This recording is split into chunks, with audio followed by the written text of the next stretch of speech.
Let's get going. So good morning. This is the Scenic Technology Roundtables on Cable Broadband, and Rochelle Chong is our moderator, and she will welcome each of the panelists, and this is being recorded. Terrific. I think we're ready. So welcome, everybody. My name is Rochelle Chong. I'm a former commissioner of the Federal Communications Commission and the California PUC. I practice law in San Francisco as law offices of Rochelle Chong. It's my honor to welcome you to the Advances in Cable Broadband. It's not your parents' cable broadband anymore session. As noted, this is the Scenic Technology Roundtable. And if you haven't stopped in before, you're in for a treat. Last time we were addressing myths about wireless broadband. And today we are going to be looking at cable broadband. Now, what we're trying to do today is we're going to highlight what cable broadband can bring to our state's historically very ambitious digital equity initiative. In particular, we're looking at last mile infrastructure in today's session, and particularly public-private partnerships. This is the second in our series, and I wanted to just give you a little preview that our third one will be about the dramatic evolution of fiber and optical technologies. So stay tuned for our third one on fiber.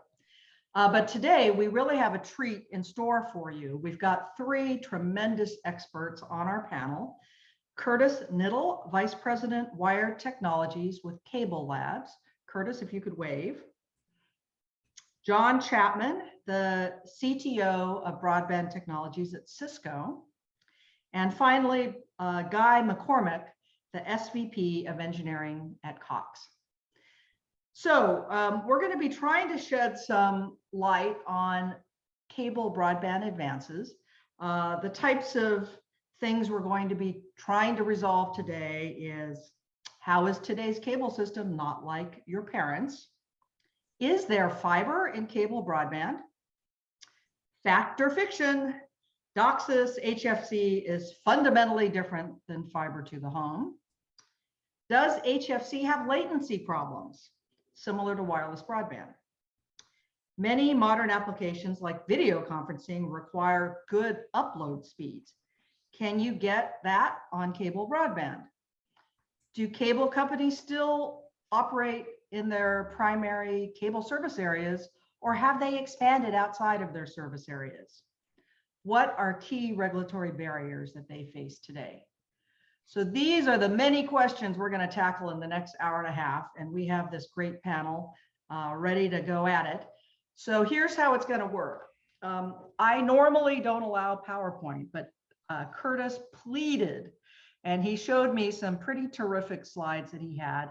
And so a picture can be worth 1,000 words. So I decided to let Curtis do it, but only if all the panelists could, comment on the slide after he presents it, so that we have an interactive discussion.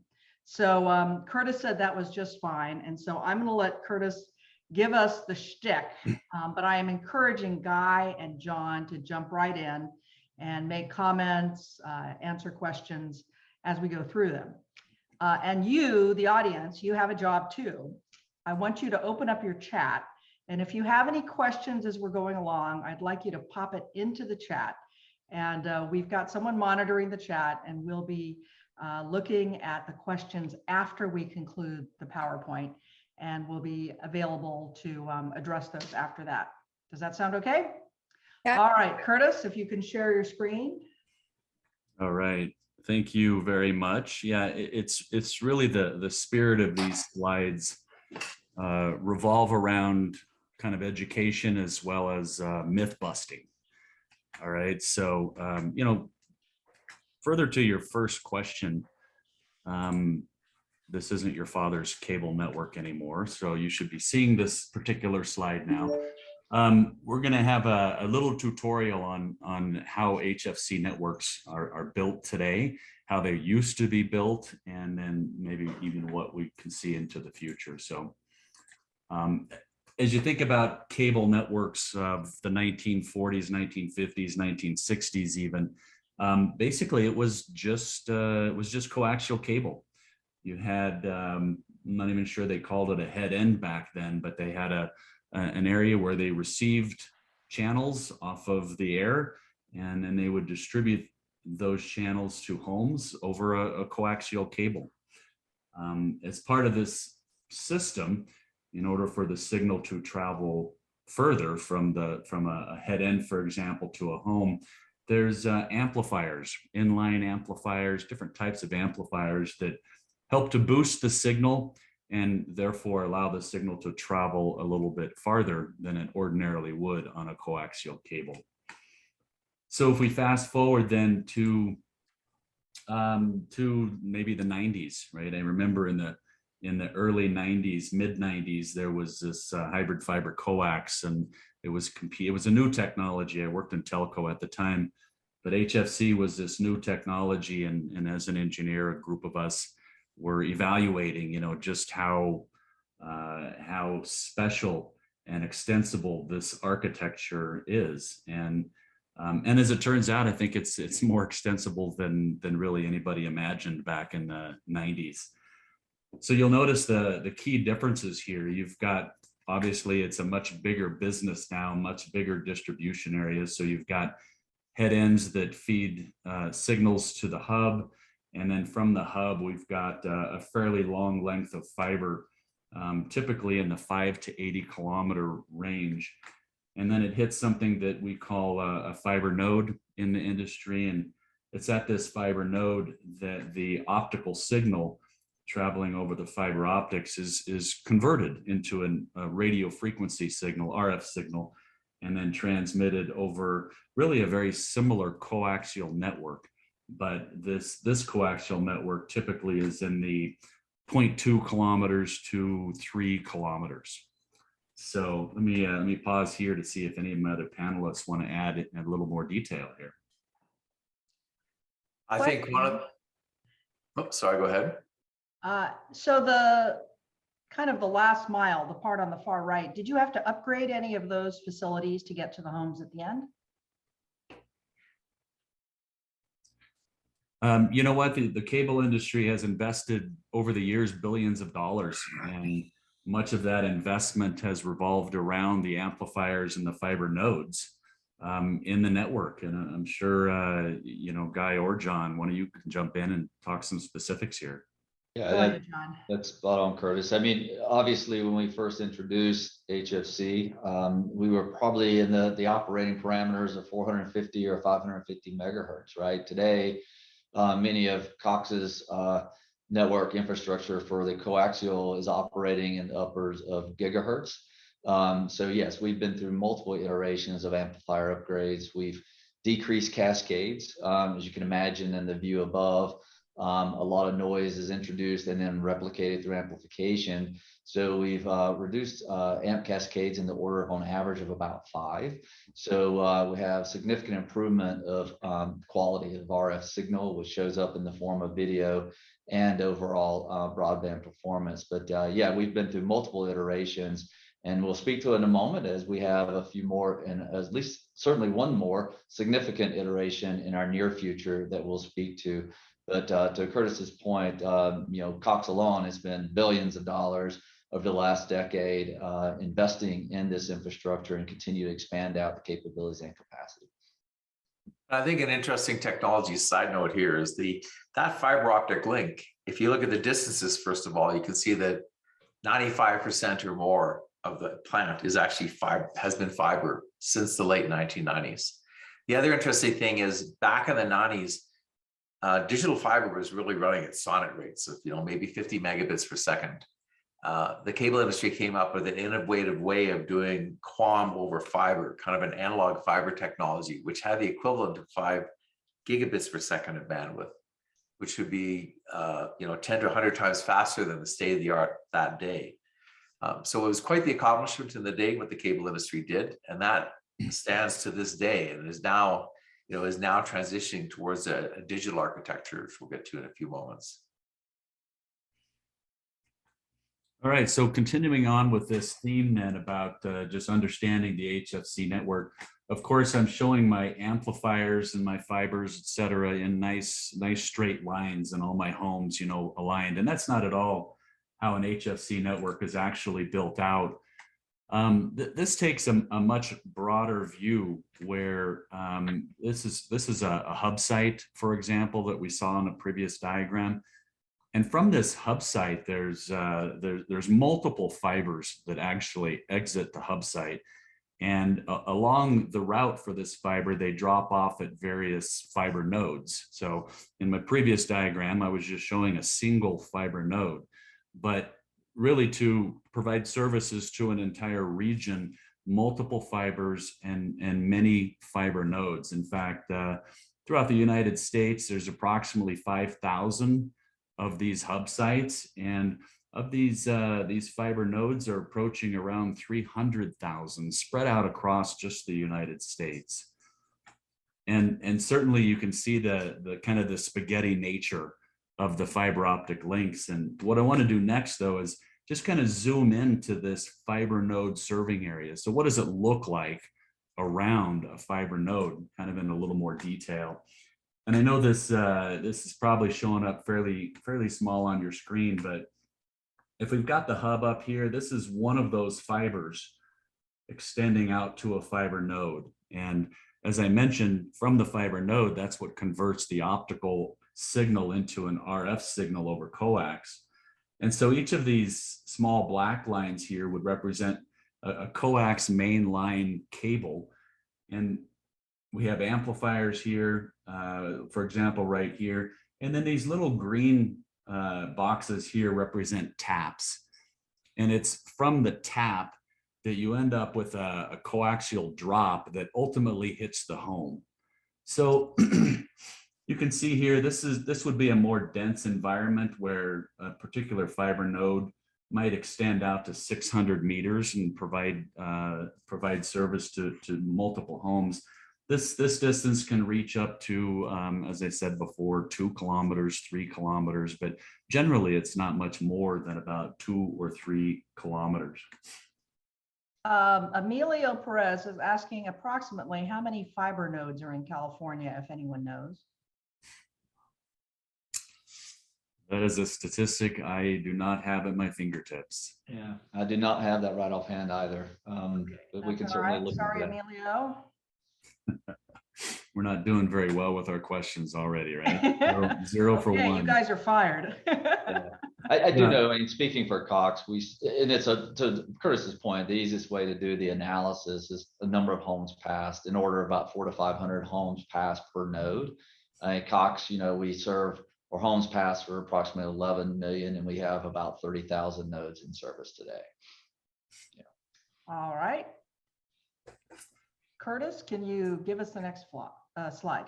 Yeah, so I think now we're going to move into sort of a little more detail around common misunderstandings or myths, as I call them. And so the first myth here is that we hear a lot of people, especially as we talk about the government and funding of broadband, et cetera, and we hear a lot of people talking about how the only way to do broadband is through fiber and fiber to the home. And so John already really keyed in on this in some comments he made earlier, but this is a picture that really demonstrates the amount of fiber in the network relative to the amount of coax in the network. And, you know, we call this cable, but in reality, a cable can be a fiber optic cable or a coaxial cable. So, you know, it's definitely cable. But the majority here, in the one case, 95% of it is fiber. And then if you start looking out to where the peering points are in the area, it can be upwards of 99% fiber from the distribution point to basically the home. So Guy, John, you want to add anything here? Yeah, I mean, this is a great representation, if you will, and very consistent throughout industry and how many operators are architected, if you will. And as you see, right, predominantly, right, the connectivity to the internet for cable broadband is predominantly fiber. And so I think it's a misrepresentation that often folks are like, hey, I have coax in my home connecting to my gateway. It's coax all the way to the internet. Well, that couldn't be farther from the truth.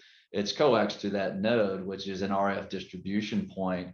But to John's earlier statement, it's fiber. And then now we're upgrading to digital optics, digital fiber optics, which practically have unlimited bounds, as we well know, in terms of the roadmap of the future with wavelengths and capacity. So we're very, very excited about what technologies are delivering today. But this is truly a myth we have to bust. Cable broadband is predominantly fiber.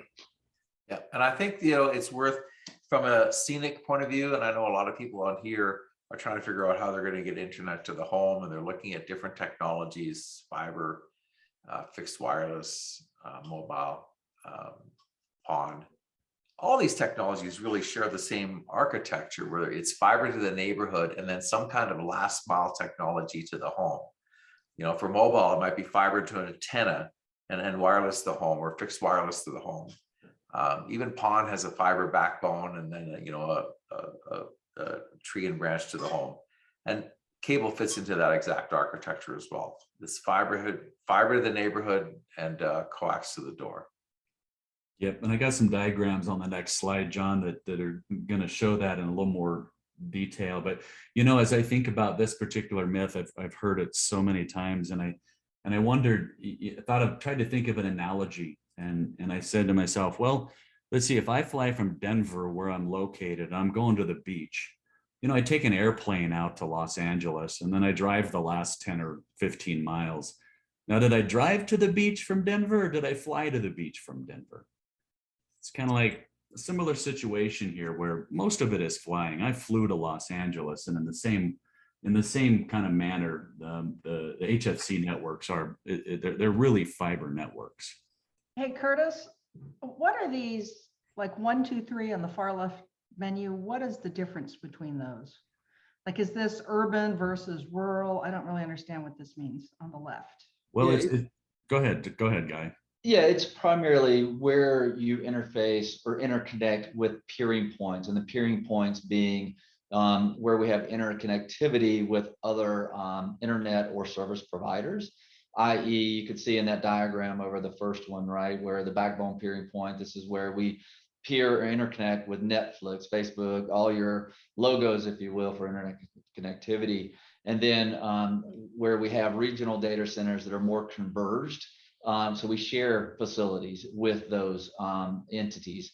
And then obviously, to your point, we're something a bit more rural, more localized, where we'd have a broader position. So yeah, localized, one being more urban, where you're moving into more of the, I'd say the larger DMAs where we have, such as LA, California, et cetera, where we're more co-located or converged environments.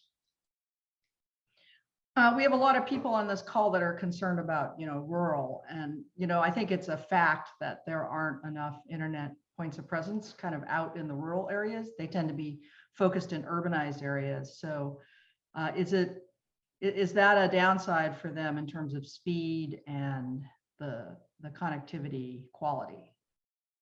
From a traditional HFC, or referring to traditional in this context, no. I mean, it's a very comparable, architecture that's being deployed or has been deployed or leveraged traditionally in those rural areas. So you're effectively seeing a slight or very minor difference in terms of the interconnectivity, right? You now have a fiber hop from that regional data center, or what might be referred to as a telecommunications data center, to a peering point in a nearby major metropolitan area. So that's where you're seeing some of that variance. However, when you think about the investments we're making today, I mean, Cox transitioned to fiber only builds well over 7 years ago. Now we were investing in technologies that are a little different today, but it was still fiber to the home. And so we remain on that commitment and that path. As you can imagine, if we're making an investment in the build itself. Much of that cost is in labor today, right? And so we want to ensure that that is as forward-looking as possible. So we're making those investments and have been for the last 7 years in fiber-based architectures and technologies to the home. And is it fair to say that the rural cable companies are also making these types of investments, or are you talking about the bigger cable players? Yeah, I think you're finding today that most companies that are pursuing this effort are really truly making fiber investments. Again, it's the cost differences are negligible at the end of the day in terms of material. And when you think about the operational benefits of fiber for the future, you would want to make the investment in fiber. So that's what we're finding. And as Rochelle, as you well know, if you're competing for infrastructure funding or RDOF, whatever that may be, you're pretty much required to install a fiber-based infrastructure if you want to compete for those funds. All right. Anything else on this slide, or should we move on?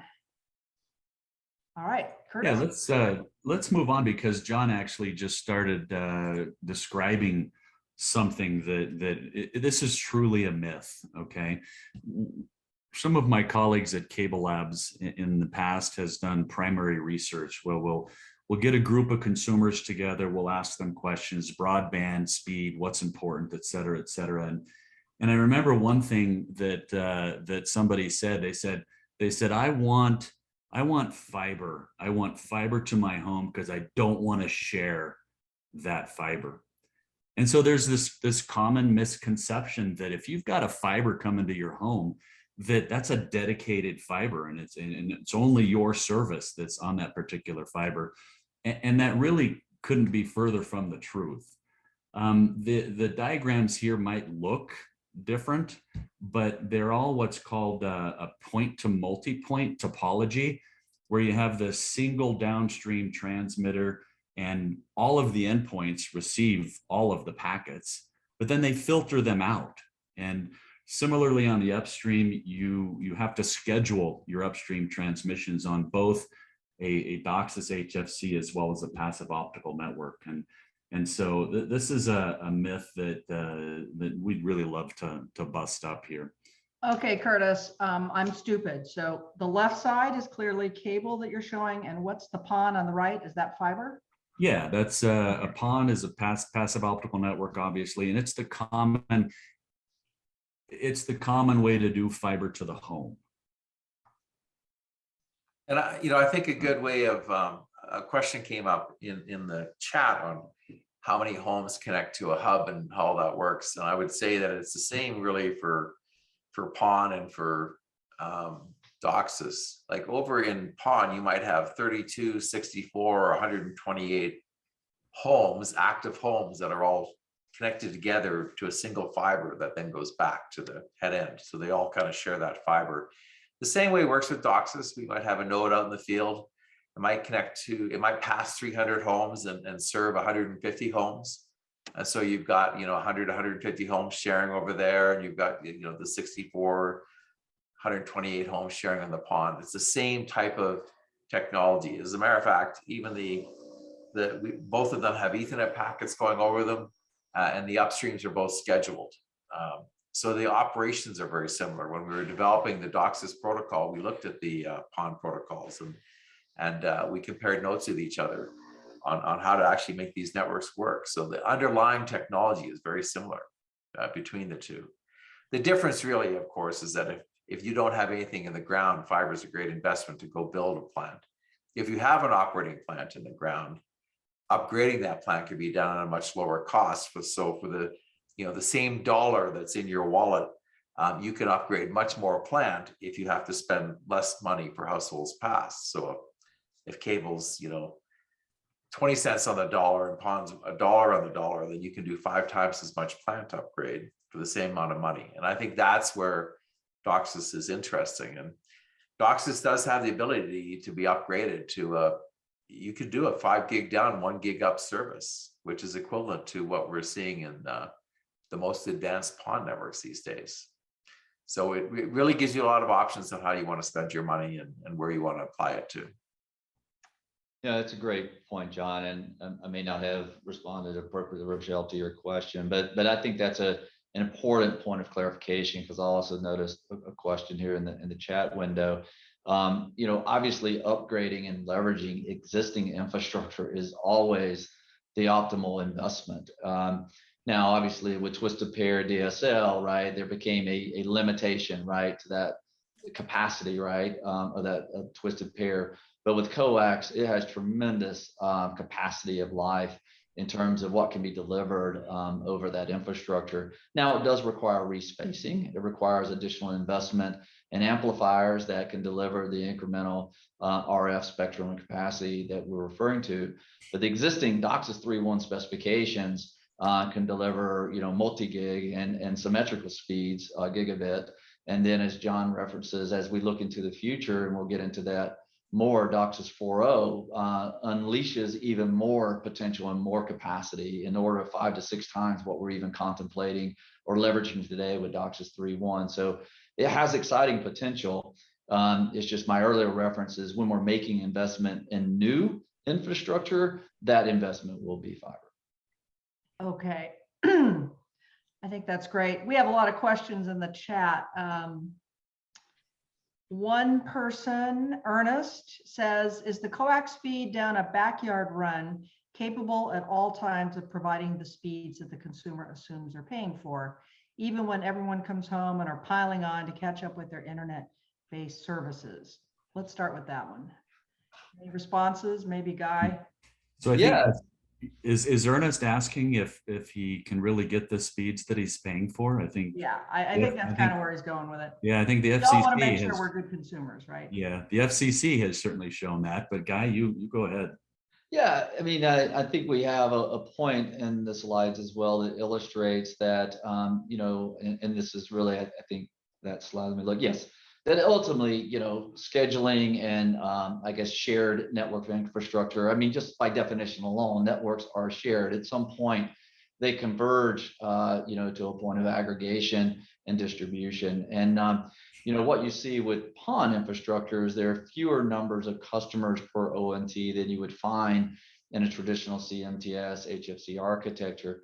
So with that in mind, right, we obviously have to appropriately design capacity, subscription, and concurrency. And concurrency is to that question when everyone's online simultaneously and leveraging that resource, much like you would plan a highway infrastructure. But I'd like to say we do a far better job than our DOTs. And we contemplate that. We have very sophisticated models, and we monitor the network at the CMTS and node level to ensure that we're meeting our commitment to our customers. Now, that being said, there are situations, right, where a number of scenarios could occur. One, abuse. We see scenarios where customers' home environments are taken over by bots or others, and so those machines, if you will consume at a consistent rate all the available capacity, which we proactively engage and work with our customers to mitigate those issues. Then also you do have situations where maybe a MDU comes online in that node, and if not properly planned, right, you could see a large influx or large demand of consumption in a very short order of time, which would then require us to take incremental actions by either subdividing that node or adding additional capacity at the CMTS.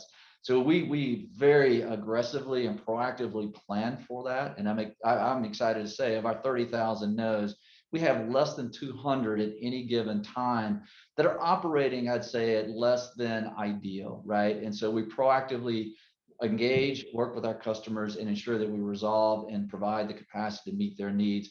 And it's usually on average about 4 to 6 months for us to fully mitigate if it were outside of our planning horizon. Now, I'd like to say all operators plan at that same rate and are equally aggressive, but there are situations, obviously, where it could get a little out of control, or maybe it just falls out of scope for a particular planned or scheduled activity. But if it's planned appropriately and monitored accordingly, you shouldn't have that experience, and you should absolutely be receiving each and every ounce of capacity that you're being subscribed or paying for, and hopefully you're having a wonderful experience. Okay, thank you, Guy. So Morgan Baxter asks, so is PON and fiber to the home more reliable than last mile coax? I assume he put the word coax in purposely. Yeah, John, you want to talk about that a little bit?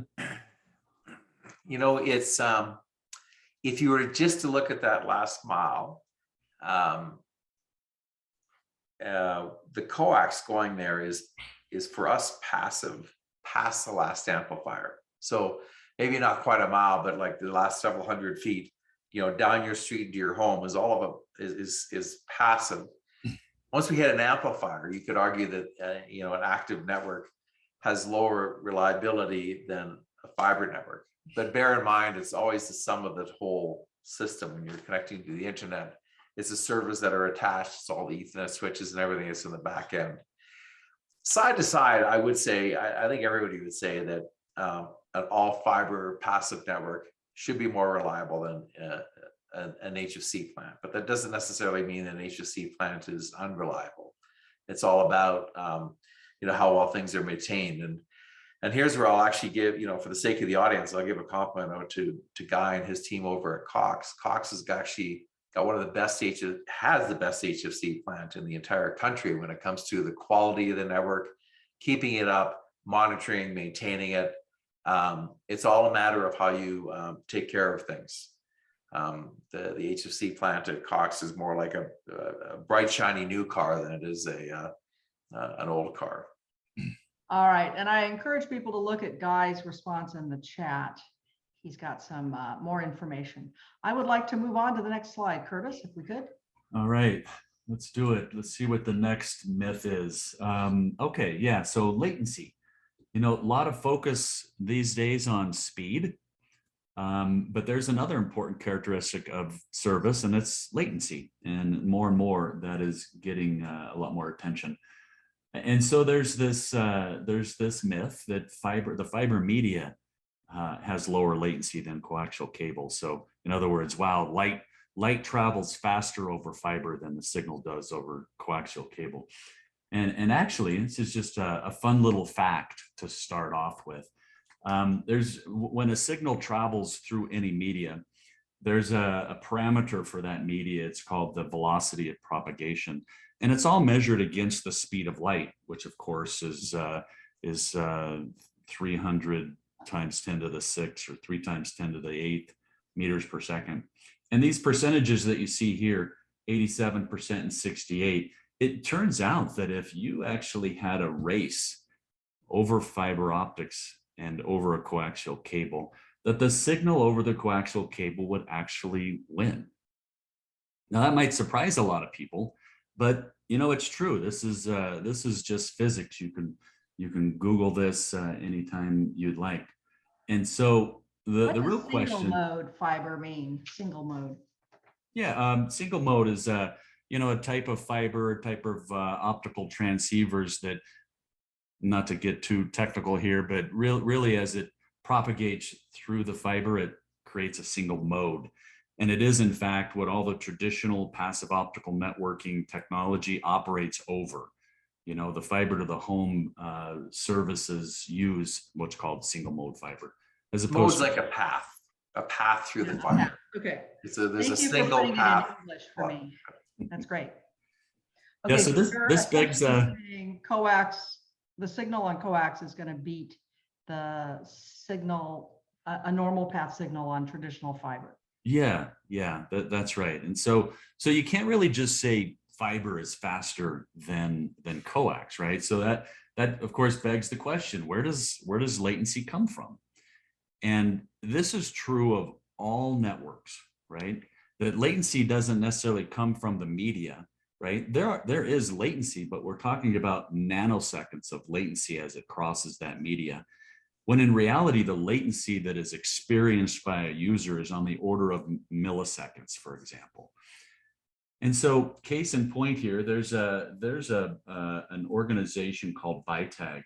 It's the Broadband Internet Technical Advisory Group. It's a collection of networking experts, broadband experts, and it's not just cable. It's fiber to the home. It's service providers from various various industries, and they're experts. And so there's a report out there. It's called Latency Explained. And this, when you get bored sometime, maybe need something new to read, just grab this, read it, and you'll probably be asleep within seconds because it's a technical paper. But the reality is, it's not the media that creates the most latency. It's the endpoints, and it's the buffering in the endpoints, and the correlation and variation between the application and the protocol, TCP/IP versus UDP, that sort of a thing. And so this is something that many people may not quite understand. And of course, every network has devices that attach to the media. There is a question from Danny. He wants to know about data privacy over fiber versus coax. Any comments? Everything's encrypted these days. We have a robust encryption protocol over Docsis, and then the fiber guys do it as well. It's all at a higher layer. It doesn't matter what you go over, whether it's wireless or cable or PON. You got to have end-to-end encryption, and you have to have certificate authentication of who is who and who's allowed on and who isn't. And I'd say everybody who's building a network these days is pretty up on the security protocols. It's a pretty big deal.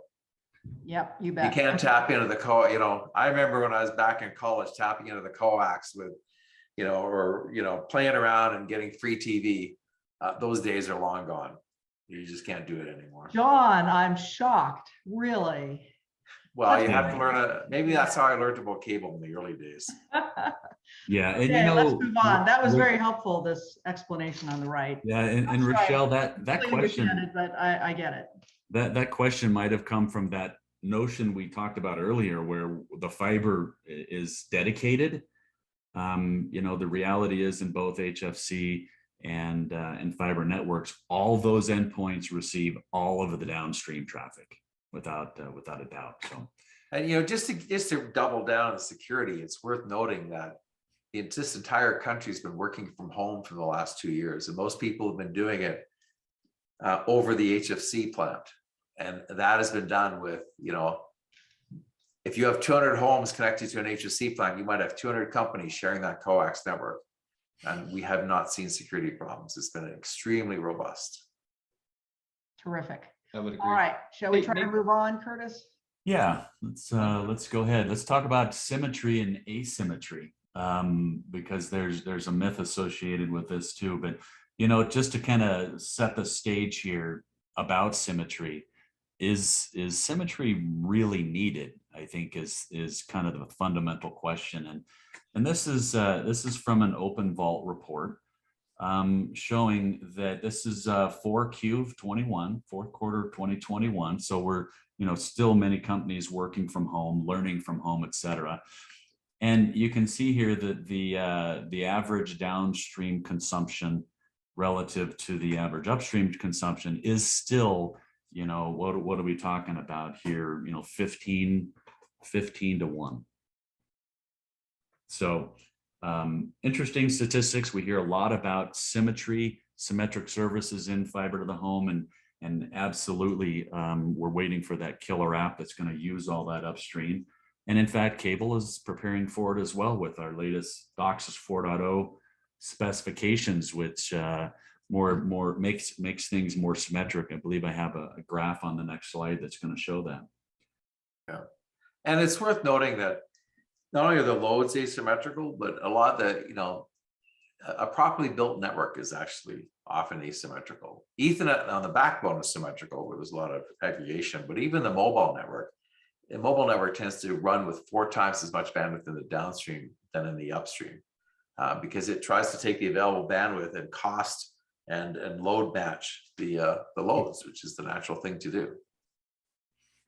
Yeah, and that's a great point, John. This particular myth that we're addressing, I think, with this conversation is that somehow, for some reason, cable HFC Docsis can't provide symmetric capacity. But the reality is both coaxial cable and the HFC network and fiber to the home, they can, right? It's what you put on the endpoints that determines whether or not you can provide symmetric capacity or not. And then there's a completely separate question about whether you should provide symmetric capacity or not. So on the right-hand side here, I've got this graph that shows, stay with me for a moment, a simple ratio of the downstream peak capacity to the upstream peak capacity for a particular technology. So you can see here that Docsis 3.0 started out with 5 times more downstream than upstream capacity. And then as we go along here in Docsis generations, this symmetry, right, which would be represented here with at the number 1, improves, right? And then if you look at the PON technologies, the fiber to the home, well, back with 1 gig EPON, that was symmetric. Around the same time, the ITU generated their GPON standard, which was asymmetric. And then the last 2 or 3 PON technologies standardized have all been symmetric peak capacities. And then interestingly, the most recent PON/fiber to the home technology standardized is an asymmetric standard, right? This is the 50 gig PON. It does 50 gig down and 25 gigabits per second upstream. So it's not about the media, it's about the endpoints in terms of how symmetry is defined. Wow, that's very interesting. I appreciate you bringing this. Yeah, and just a real case in point, right? It's the endpoints, but it's also how we've managed the allocation of our spectrum, right? In a classical cable network, as the origins would have, it was broadcast or video centric. We have been very active over the last decade in transitioning to digital QAM and to all IP video. In the process of doing that, we freed up spectrum that allows us to allocate more to the upstream. So I'm excited to share, we have 100 megabit upstream capability in service today at Coax, and we will be in gig by gig symmetrical trials this fall. So the technology exists. It's available to us today in Docsis 3.1. It's just as we, as operators, are transforming our networks into a more modern and digitized environment and reallocating spectrum to upstream, we have the ability to offer symmetrical services. So it's inherent and capable. It's just how we're managing through that transitioning and leveraging the technologies of Docsis 3.1 exists today, and then Docsis 4.0 in the future that we'll speak to. So Mike Nichols is asking, are cable providers now beginning to upgrade to the Docsis 4.0? So I would share that we're in the specifications. We're beyond specifications phase. We're in development with chip manufacturers. We anticipate to be in trials early next year. There are certainly lab trials occurring today among us, Comcast and Charter and others. But we expect to be in kind of some initial production states in sometime early next year, but large, I'd say mass production, probably 23, 24. Now, that withstanding, we're taking a lot of actions today to prepare for that future. As we talked about, node and fiber distribution, John made a reference in his note as well in terms of distributed access architectures. We're moving elements of the CMTS scheduler today into nodes, which further improve latency, further improve speeds. All these are capabilities that exist, again, under the Docsis 3.1 specification. So I don't want to leapfrog Docsis 3.1. As I mentioned, we'll have gig symmetrical on this platform, and we could have multi-gig, 2 gig by 1 gig potentially as well, depending on the needs and demands for consumers. So we have a tremendous amount of capability and capacity we can deliver in a 3.1. So we don't need 4.0 to deliver on these capabilities. But 4.0 then ultimately unleashes the full potential that John referenced in terms of having like a 5 by 1 gig product capability, right? Which is super, super exciting. But, there are a couple of stops along the way, and I think gig by gig is an important milestone for us to achieve later this year. All right, Curtis, can we move on? Yeah, let's do it. Great. Thanks. Okay. And people in the audience, if you could try to move your questions into the chat as opposed to Q&A, because trying to monitor both is making my eyeballs go crazy. All right, go ahead. Sorry about that, Curtis. Yeah, so this is a chart that kind of addresses what we've heard from various people about working and learning from home during the pandemic. you need a fiber to the home network in order to support such an activity, especially such a widespread activity. And so this is a chart that goes all the way back to basically the start of the pandemic. And it shows the increase in consumption in both the downstream and the upstream. And so you can see here that as we got about a year or so into the pandemic, which is basically over in this area, the downstream consumption increased by 30% and the upstream consumption increased by almost 60%. And you can see here that 78 million homes relied and businesses rely on this service. And these networks were more than capable of meeting that demand. Wow, this is so interesting. What does extensibility mean, Curtis? Oh, the ability to expand. Okay. So in this particular case, our cable networks, as Guy was referencing earlier, it's how we allocate spectrum and how we use that spectrum in terms of, we call it bit loading, for example. When we have a certain amount of spectrum, if we have a higher bit loading, you get more overall capacity. And so during this period, not only were some various changes made that improved the quality and the capacity, but they just kept running and running like the Energizer battery almost. Well, I certainly want to thank the cable industry for their service during the pandemic. I didn't really see a lot of strain on the systems, and I kind of think that was a miracle, honestly. So can you describe briefly, Guy, what was going on behind the scenes when the pandemic hit? I'm sure there was a lot of overtime put in. There was, in a lot of ways, I share with others that it was a moment of crisis in terms of network planning and management response.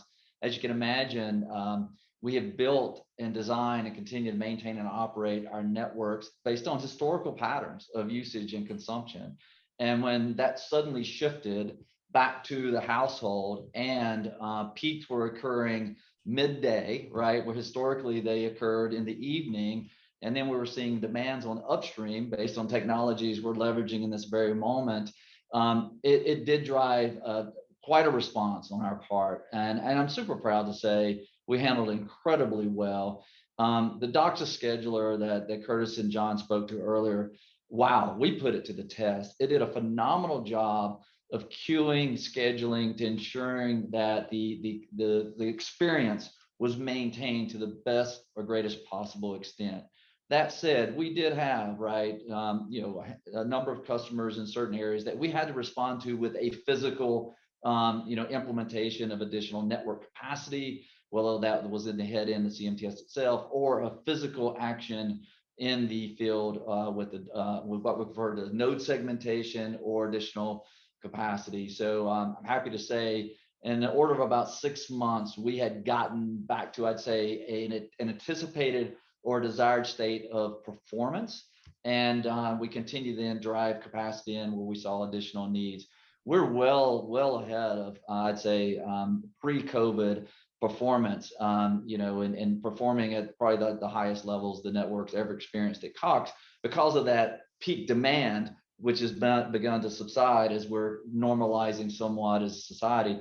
But I think what we've walked away with is we always have to be prepared for that demand in the future. So we're building with that in mind, because Lord forbid we ever go down to a lockdown scenario. But now that we have the capability that it's at hand to us today with Zoom and other interactive platforms, a school district or a city could make a call based on a weather event, right? Or any anticipated, now that we have these technologies. So we're building with that now in mind.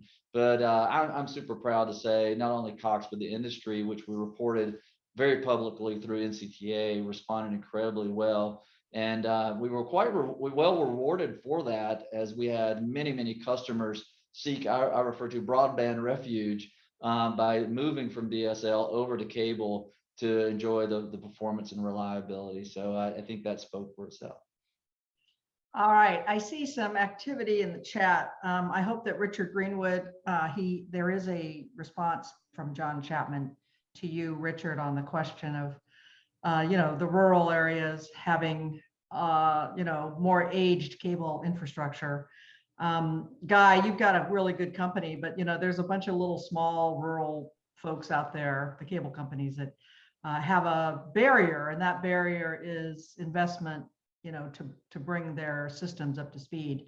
So one thing that I will note, there was some discussion in the chat about the large amount of monies that have become available through the federal acts that are going to go towards broadband. As was noted in the chat, the Infrastructure Act does have a large amount of money in the billions, and then it will be a certain amount per state will be doled out. And the state has to have a broadband plan and then can apply once it has that plan to fund parts of that plan from the money. And that is both last mile and middle mile. So then there'll be some excess money, and those will be directly granted by NTIA for any particular applicants. So I guess one generic question I'll ask, and I guess I'll ask Guy, is, do you think that the cable operators are going to take advantage of the Infrastructure Act monies, or are there strings attached that make it difficult? Yeah, absolutely. We are pursuing and are having a great deal of success, actually, with a number of municipalities and states where the resources are beginning to become available.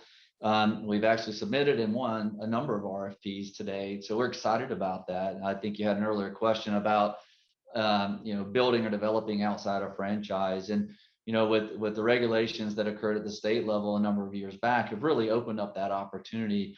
And we're very excited to pursue it. And we're also partnering with other operators where we might overlap potentially, right? And partner in terms of how we build out infrastructure and serve the customers. But yeah, as noted in the chat window, infrastructure builds are expensive, as we all know, whether it's water, roads, you name it. And at the end of the day, for private company for profit companies, right? There's an economic conversation here. And I think this was the infrastructure funds really have come to play in helping us, break through those barriers that might existed, especially for some of the rural operators, and upgrading existing network and or new entrants who may partner and provide fiber overbuild. So I think we're going to see a tremendous amount of development in this area. It is a little bit of a gold rush in the moment as these resources become available. But we remind folks, right, anyone can build network. You need to ensure that you have trusted, proven providers who can not only build it, but maintain and operate. Because as we've just discussed here, operating and maintaining the coax infrastructure, it requires a great deal of ongoing investment. And fiber will have the same, right? Although it's exciting and sexy, those endpoints that we refer to, or the electronics that actually generate and transact the photons, right? All these things in time will require maintenance, upgrades, etc. So I would caution folks to look beyond just the here and now and ensure that you're investing and partnering with trusted operators who are going to be there in the future. So I would be remiss if I didn't mention the U.S. Treasury bill, which also had money flowing to broadband. That's starting to filter down here in California with a state middle mile build. And then the PUC is now putting out its rules on what they call the federal funds account.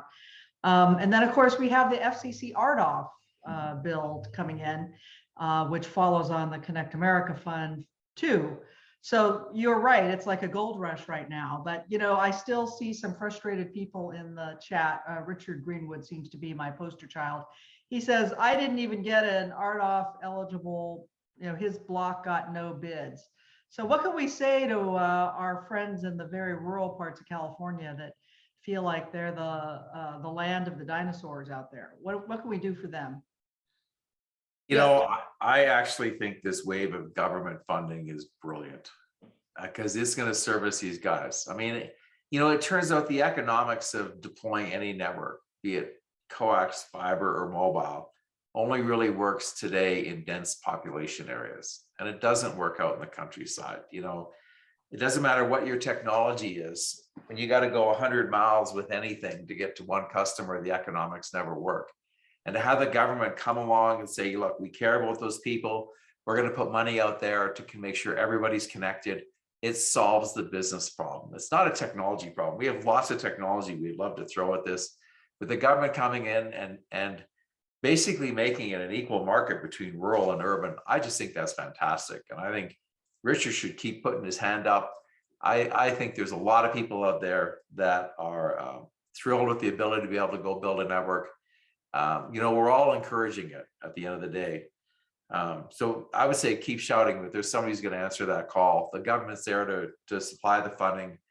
Get your neighbor, all you need, get a backhoe, apply for the funding, go build that network. And there's a lot of support system out there to make that happen. So yeah, I'm really happy to see this. I completely agree with John. These areas just need to keep militating. And, here in California, we have a regional broadband consortia that helps these very rural counties be heard. It was just disclosed from Richard that he's in Shasta County in the private chat, so I'll share that.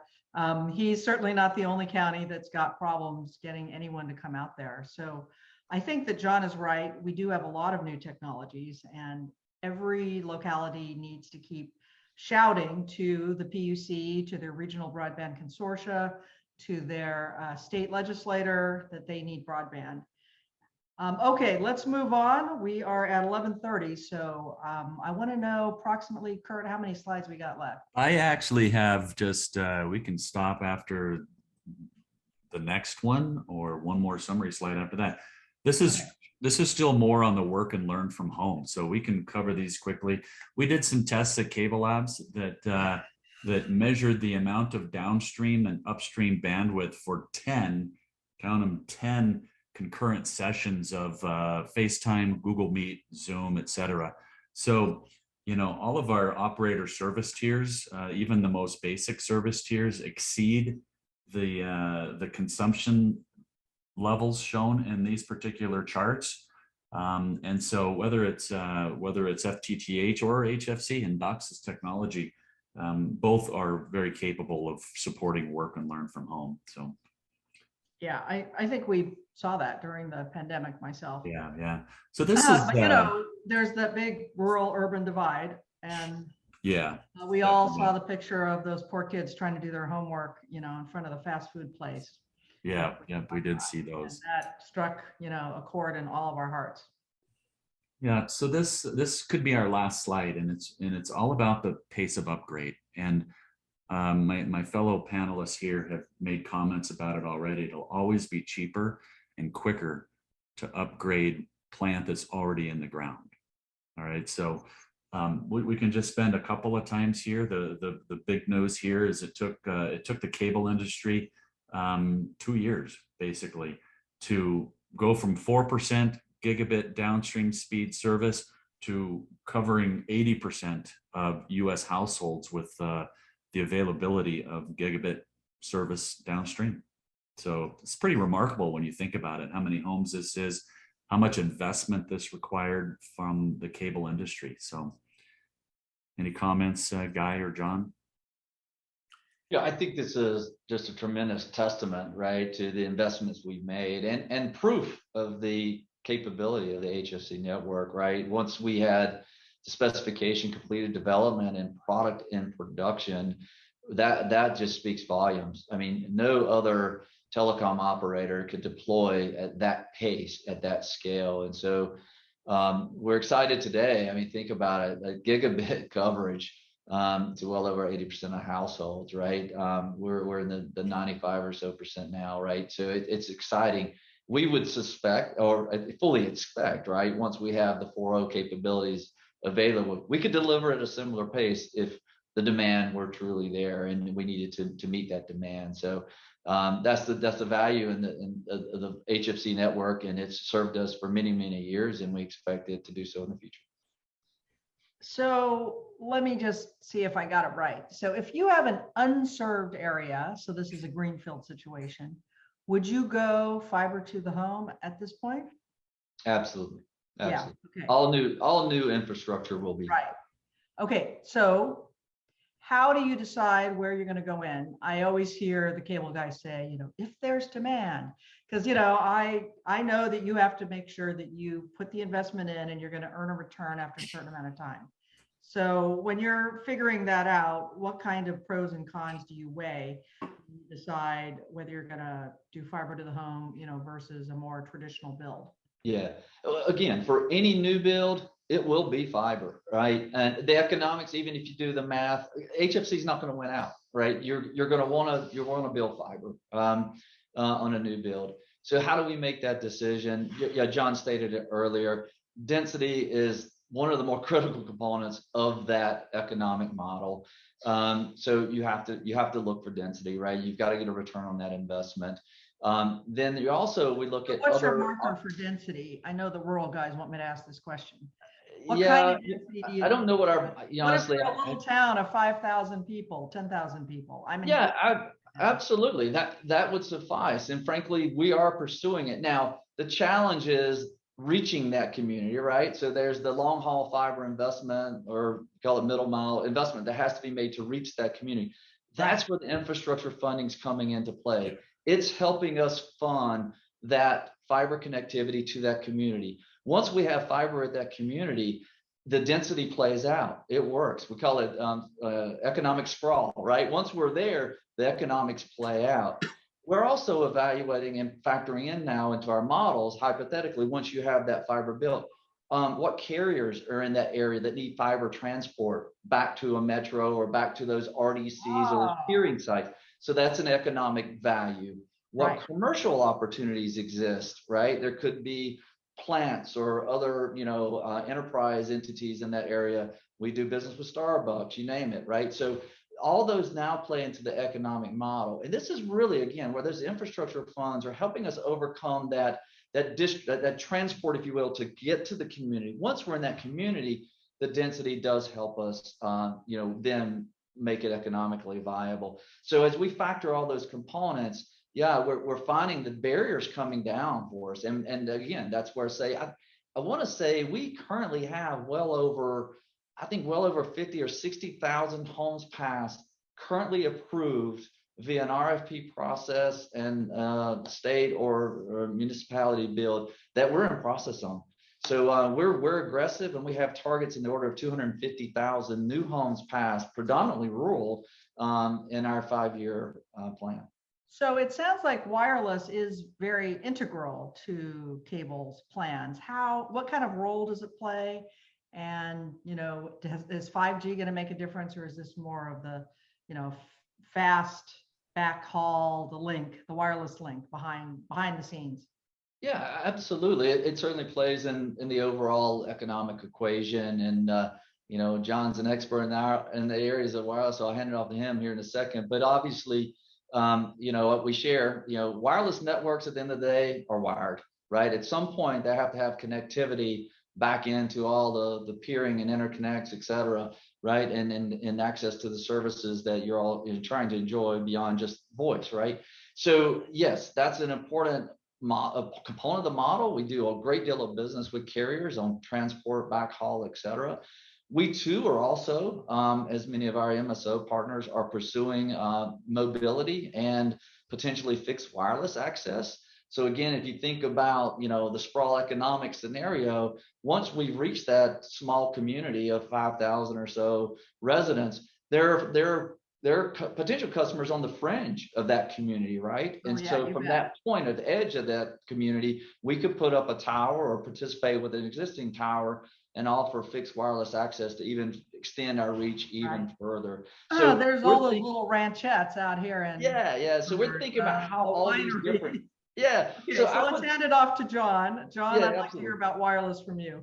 Yeah, Guy hit the nail on the head. And behind every great wireless network is a great wireline network.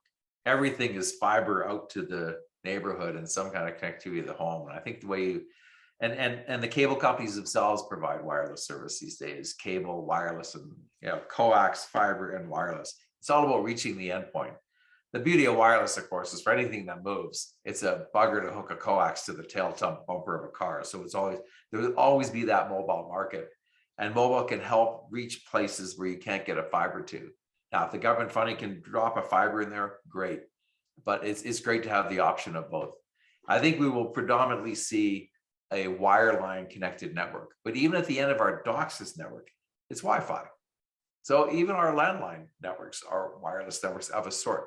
It's all about connecting to you, your kids, your smartphone, your set-top box, and your laptop. However we get the bits there, it's all about connectivity and the network behind it. I'll tell you, Wi-Fi has really extended at the last mile. I got to tell you, I must have like 20 devices talking on my Wi-Fi at home. I kind of did smart home, right?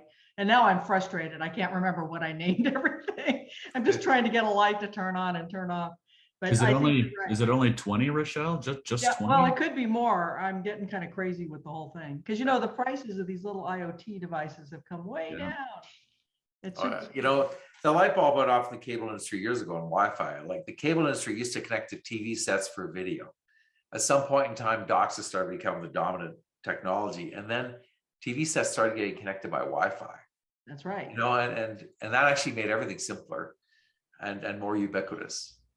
So, Well, what comes after 10G? What's the next killer app from the cable broadband industry?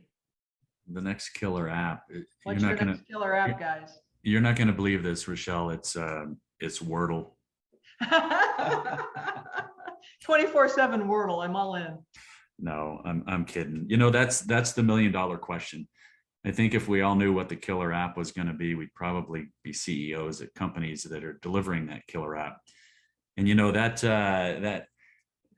aligns well with this challenge we have going on in cable right now. We call it the 10G challenge. We're actually giving away a lot of money for the best ideas associated with you know, the killer app.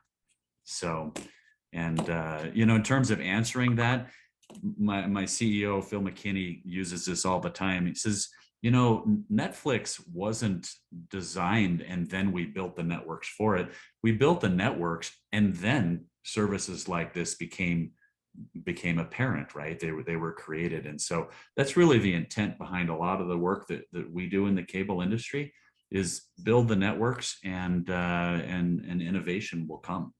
yeah, I think really the messaging behind 10G is it's got a good solid 10-year roadmap to 10G. I mean, if you kind of look where networks are today, they're approaching the 1 gig level. We're starting to see 1 gig service, and networks are growing from 1 gig to 10 gig. Even if you look at PON, all the PON that's deployed out there today is like a 1 gig or a 2.5 gig network, and it's moving to 10 gig, right? So Docsis and PON, and for that matter, 5G, are all going and doing the 1 gig to 10 gig journey, which is a 7 to 10 year journey.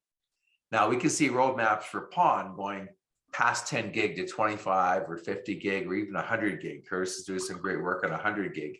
That is, well, 5 to 10 years in the future is where that market will be. And, you know, what we as a cable community are really looking at is, in 5 or 10 years, do we need the next generation of HFC, or will it all be fiber by then? And quite frankly, the cable companies are fine if it's all fiber in 5 or 10 years. We built the HFC network up as a, you know, everybody kind of knows that, you know, fiber is the future, Docsis is the present, and it's all a journey on where you go and where you want to place your money on an annual budget. I think, you know, we would all say right now, take that government money and build out the rural networks, you know, upgrade the city networks, build out the rural networks, come back later and upgrade the city networks. Well, here, obviously CNIC connects our schools and libraries here in California, and they've been really pioneers in bringing broadband to rural and remote schools and libraries. So we really hope that cable will continue to step up to the plate and make sure that our community anchor institutes are all connected. I think the pandemic with the distance learning has really brought attention to that. And so we are hoping that everybody will bring it up. Okay, we're going to run to a couple of the questions. There's been a very persistent gentleman named Ernest Pacheco who's been asking this question. With so much capacity, why can't they, and I think that means cable, do 50-50 for $40 a month?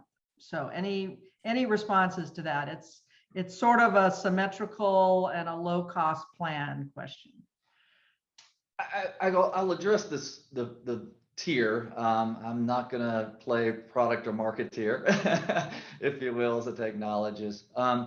I would say, 50 by 10 is, and 100 by 10, that's the direction we're going. What we're finding on the upstream is 10 is by far more than adequate. On average, a Zoom stream or something of this nature on the upstream is a meg and a half, 2 meg max. So simultaneously, you can have 5 or more streams.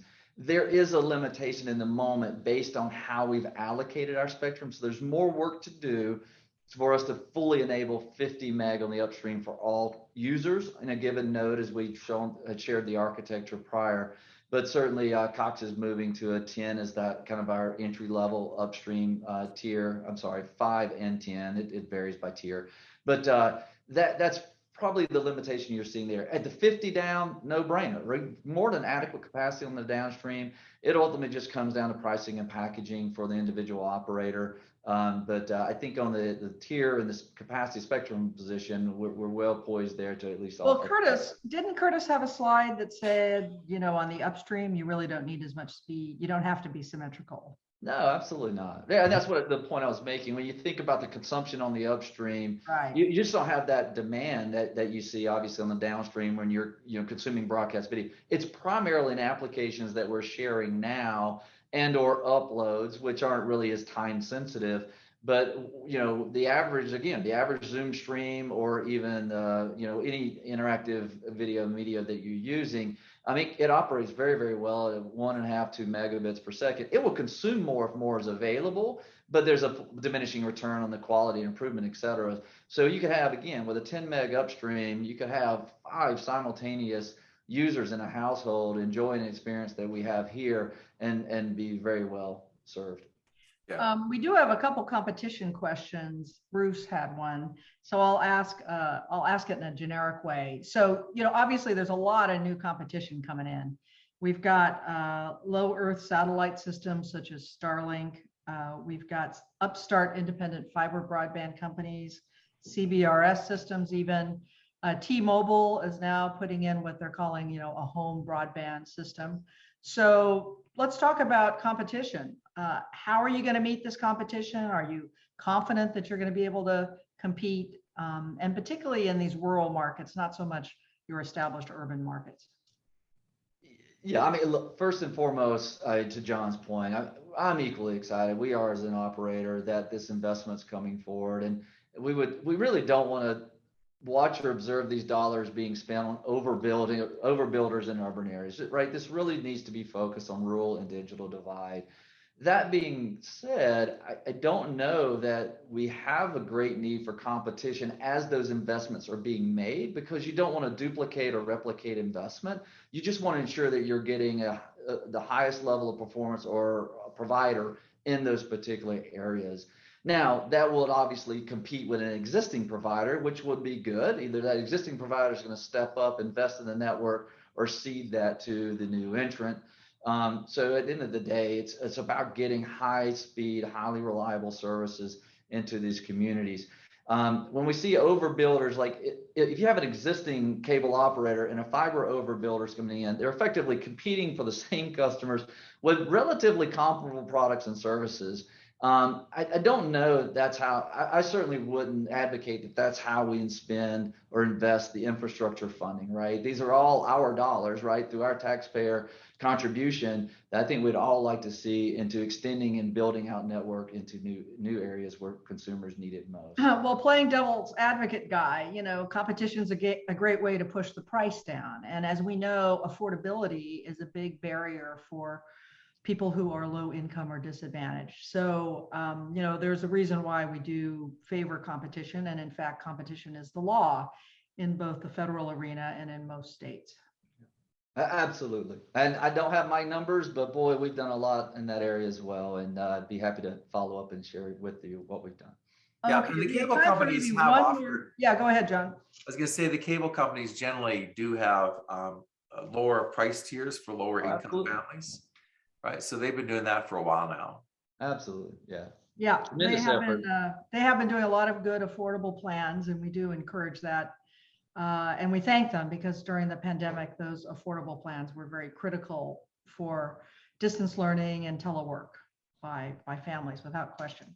Yeah, absolutely. And we participate in the program with the grants and the access and fully enabled that. And yeah, we're really happy with the penetration and take rates we received from that community.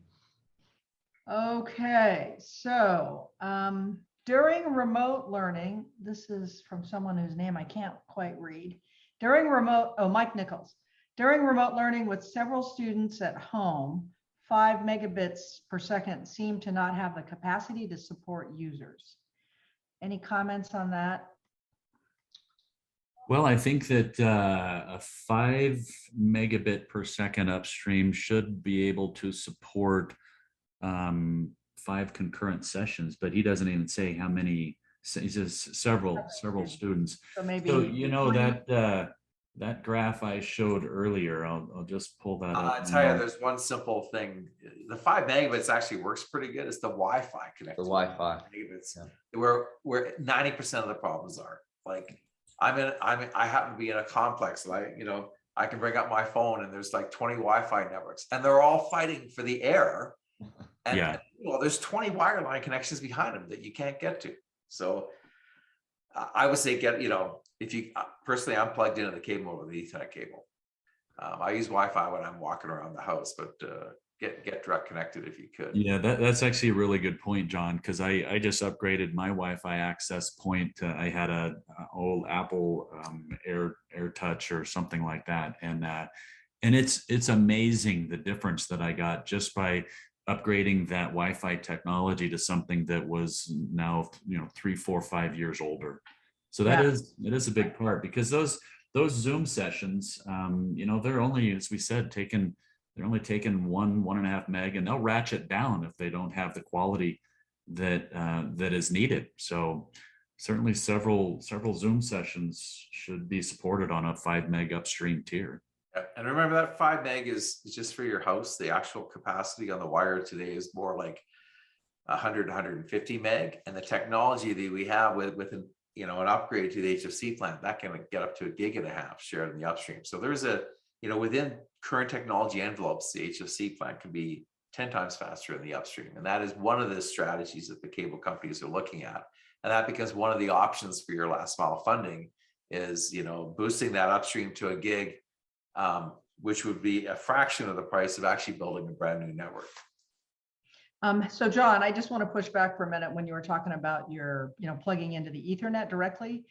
That's a great solution when you're a laptop, but a lot of the school issued tablets, don't have an Ethernet plug. Oh, if you're in the school, you actually have a better Wi-Fi network. That's where you should get a Wi-Fi access point. We make a great Wi-Fi system at Cisco, by the way. But I mean, a lot of that is when you're in a school area, you need managed Wi-Fi, 1 access point per 1 or 2 access points per classroom, and then somebody who's overseeing the connectivity of all this. In apartment complexes is pure chaos. There's no coordination, but definitely in the school and enterprise, invest in a good Wi-Fi system, good managed Wi-Fi system. Yeah, MDUs are problems. Wi-Fi technology is coming in Wi-Fi 6, Wi-Fi 7, where you'll get much better, not only higher capacity throughput, but managed throughput. It'll be a scheduled upstream on Wi-Fi, just like it is on Docsis and on PON and on mobile. So huge improvements coming in Wi-Fi. Really exciting improvements. Okay, I wanted to give you each a last, a chance to have a last statement. So you can think about it. You can talk about a new trend. You can tell a funny story, or you can tell me why you're passionate about your industry. Who wants to start? I'll start. I think I speak on behalf of not just myself, but like everybody. Like we all have a family. We all have kids, dogs. I'm really excited about getting everybody connected to the internet. It's why I go to work every day, and not just everybody in my city, but everybody rural and everybody in the world. Like everybody should be connected. I'm this side effect of the pandemic where everybody realized they can work at home and they can live where they want to live, and they can be connected to everybody. and they can get anything they need in information at any point in time. I mean, look, we are all following the Ukraine war on a minute by minute basis, right? That's never really happened the same way. And the way the world is coming together and communicating and supporting each other is all because we're all connected. And I don't know, I live for that. I just want to see everybody on. I love that. So you're in favor of connecting the dogs in the home. Is that what I just Yeah, heard? Absolutely. All right. I'm for that too, but I have a cat. It's kind of funny, but when this is my family farm here. When the dog's wandering around, I need to know where it is. I'm actually thinking of strapping a cell phone to the back of the dog to track it.